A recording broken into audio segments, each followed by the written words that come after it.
وادی ہنزا میں شارع قراقرم کی دائیں طرف پہاڑوں کے بیچ حسن آباد نامی ایک گاؤں ہے۔ کسی زمانے میں یہاں اپنے دور کا ایک بہترین کوہ پیما رہتا تھا۔ نام تھا اس کا امیر مہدی۔ ریاست کے زمانے میں انہیں یہاں کا نمبردار مقرر کیا گیا۔ آج ان کے صاحبزادے سلطان علی یہاں کے نمبردار ہیں۔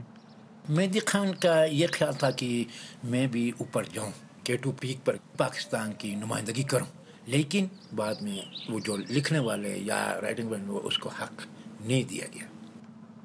امیر مہدی اس تصویر میں اوپر بائیں جانب دیکھے جا سکتے ہیں۔ وہ K2 پر چڑھنے والی اطالوی ٹیم میں شامل کئی سو پاکستانی پورٹرز میں سے سب سے بہادر، محنتی اور قابل اعتبار سمجھے جانے والے کوہ پیما تھے۔ لیکن K2 کے پہاڑ پر ان کے ساتھ دھوکہ ہوا۔ وہ 8000 میٹر چڑھ کر اطالوی کوہ پیماؤں کے لیے آکسیجن سلنڈر لے گئے، جس کے بغیر چوٹی سر کرنا ممکن نہ ہوتا۔ لیکن جس ٹیم کی کامیابی کے لیے وہ اپنی جان پر کھیل گئے، وہ چوٹی سر کرنے کا اعزاز اکیلے ہی حاصل کرنا چاہتے تھے، اور اس کے لیے انہوں نے مہدی کی پرواہ نہ کی اور انہیں رات کی سخت سردی میں بے آسرا چھوڑ دیا۔ مہدی کو اس بات کا دکھ اور افسوس ساری زندگی رہا۔ اپنی وفات سے پہلے اپنے گھر پر فلمائی گئی اس ویڈیو میں انہوں نے اپنے ساتھ ہونے والی ناانصافی کا بارہا ذکر کیا۔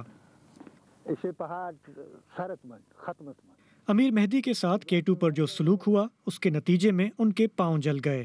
بعد میں ڈاکٹروں کو ان کے دونوں پیروں کی انگلیاں کاٹنی پڑیں اور وہ دوبارہ صحیح طور پر چلنے پھرنے کے قابل نہ رہے۔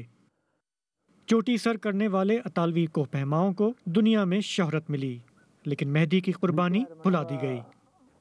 اپنی زندگی میں امیر مہدی نے نہ کبھی انصاف کا مطالبہ کیا، نہ ہی کسی نے انہیں انصاف دیا، اور وہ اپنا درد اپنے دل میں لیے سن 1999 میں اس دنیا سے چل بسے۔